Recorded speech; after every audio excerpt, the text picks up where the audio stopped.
After all these years, Malaysians are so misinformed. Where are we getting this information from? It's so wrong.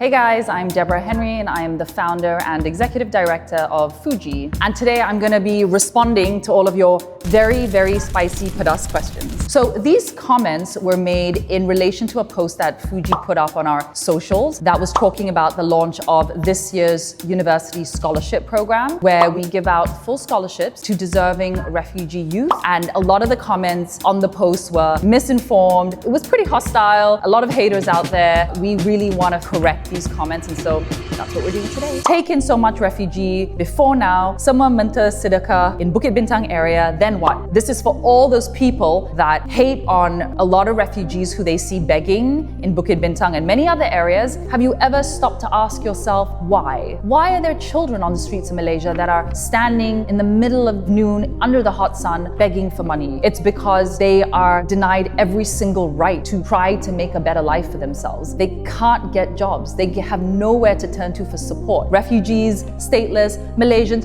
whoever. You want to know how to help people get off the streets? Give them stability, help them find a job, help them get daycare for their kids, put their children to school, help them get back on their feet. We deny people access and then we blame them for when they have to make it work in a very, very difficult situation. Another comment, refugee Muslim students only. Big fat false. Not the case. Our scholarship is open to every single person who a refugee or a stateless person or an asylum seeker in Malaysia. We do not discriminate. We need to move away from making everything about race and religion. When your policies and your solutions are catered to the need of the community, then you find those people that need the most amount of support and you help them. There goes our taxpayer money. So a lot of people thought that our scholarship program was funded by government, and it is not funded by government. As far as I know, the government does not give direct handouts to refugees for any of their needs. The scholarship program is actually funded by private citizens. We raise money from all kinds of people who live all over the world. Maybe need to give up Malaysia citizen and be refugee. Better foot? Wow, this is...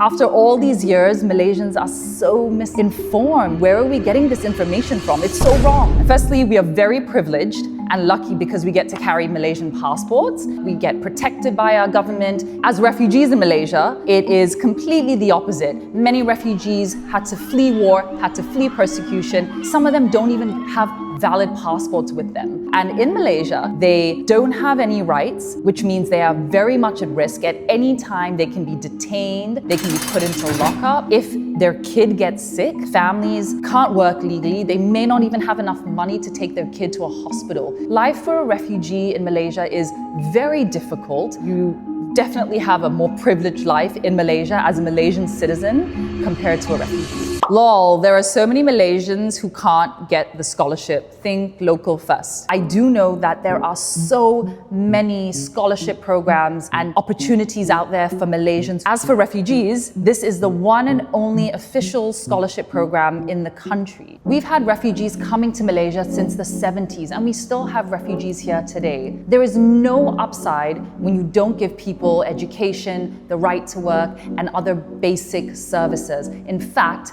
all the data and studies show that by allowing refugees to go to school, to work, to contribute to the economy, it's better for them, but it's also better for all of us. And that is why Fugee does what we do.